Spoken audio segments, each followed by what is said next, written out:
En tant que chercheur en psychologie sociale, j'ai l'impression que la durabilité est un défi collectif, un défi qui concerne l'ensemble de la société, les personnes, les groupes, les associations, les politiques.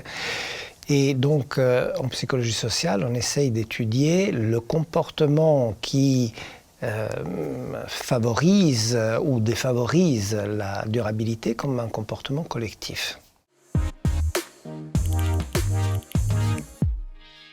Je pense que c'est très important de faire la distinction entre les comportements solidaires et les comportements individualistes. Je pense que la fracture se situe sur cette frontière. Les comportements individualistes, les comportements basés sur ce qu'on appelle communément la responsabilité individuelle, sont des comportements qui ne tiennent pas compte des conséquences. Et donc, il y a peu de chances qu'ils se traduisent en un mouvement durable, parce que la durabilité, c'est justement tenir compte de la possibilité de promouvoir nos activités dans le temps, dans l'espace, à travers les générations. Ceci veut dire aussi que les comportements qui sont basés sur la coopération, qui sont basés sur la solidarité, qui sont basés sur l'empathie, ont la possibilité de mettre en place des dynamiques durables importantes, des dynamiques qui tiennent compte des autres individus, mais aussi de la nature. Donc je pense vraiment que l'élément qui sépare les comportements durables des comportements non durables, c'est de savoir si c'est des comportements prosociaux ou individualistes.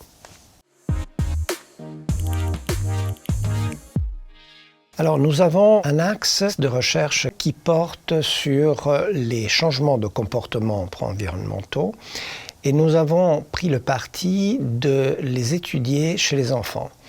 Mais comment faire comprendre aux enfants quelque chose d'aussi compliqué que l'environnement et la durabilité?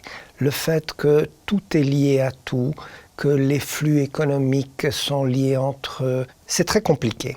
Et alors, nous avons pris le parti de leur faire avoir l'expérience de cette interdépendance positive, en leur demandant de travailler à l'école de façon coopérative structurée, c'est-à-dire en donnant un rôle à chaque enfant qui participe à un travail de groupe.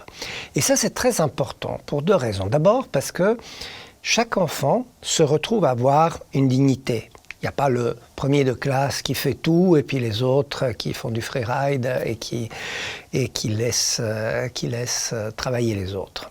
Et cette répartition a aussi un autre effet bénéfique, c'est qu'on se rend compte en travaillant de cette manière que tout le monde est indispensable, qu'on ne peut pas faire le travail tout seul, qu'on a besoin de tout le monde pour faire le travail. Et on développe ce qu'on appelle en psychologie sociale l'efficacité collective, le sentiment que quand on est un groupe, quand on est une collectivité, quand on est une société, si on travaille de façon concertée, eh bien on peut y arriver.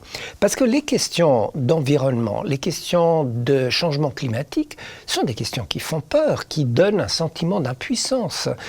Tout simplement parce que si on se dit je dois les résoudre moi tout seul avec mon comportement individuel, je ne peux pas y arriver. En revanche, si on a l'impression qu'on travaille tous ensemble, eh bien à ce moment-là, on peut voir un objectif qui paraît atteignable. Et donc on espère que cette intervention produise un changement qui est un changement durable, c'est-à-dire qui dure dans le temps, parce qu'il est basé sur ces deux éléments fondateurs de la durabilité, le sentiment d'efficacité collective, le sentiment d'être un groupe, et puis la compréhension de ce qu'est l'interdépendance positive, du fait que pour faire les choses, des choses grandes, il faut être plusieurs. Les défis que pose la durabilité sont de telle taille qu'il n'y a pas une seule discipline qui peut les résoudre. J'ai travaillé avec des politologues, j'ai travaillé avec des chercheuses et des chercheurs en sciences de l'éducation. Je co-dirige une thèse avec un biologiste. Je travaille avec des collègues dans les sciences naturelles.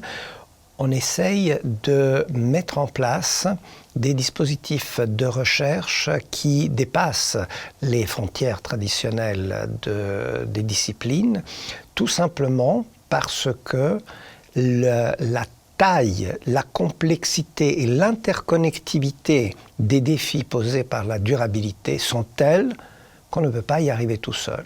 Et c'est en travaillant avec les collègues des autres disciplines qu'on peut avoir ce sentiment d'efficacité collective, qu'on peut se dire, d'accord, je suis un petit chercheur dans mon laboratoire, mais grâce à mes liens avec mes collègues, je peux y arriver.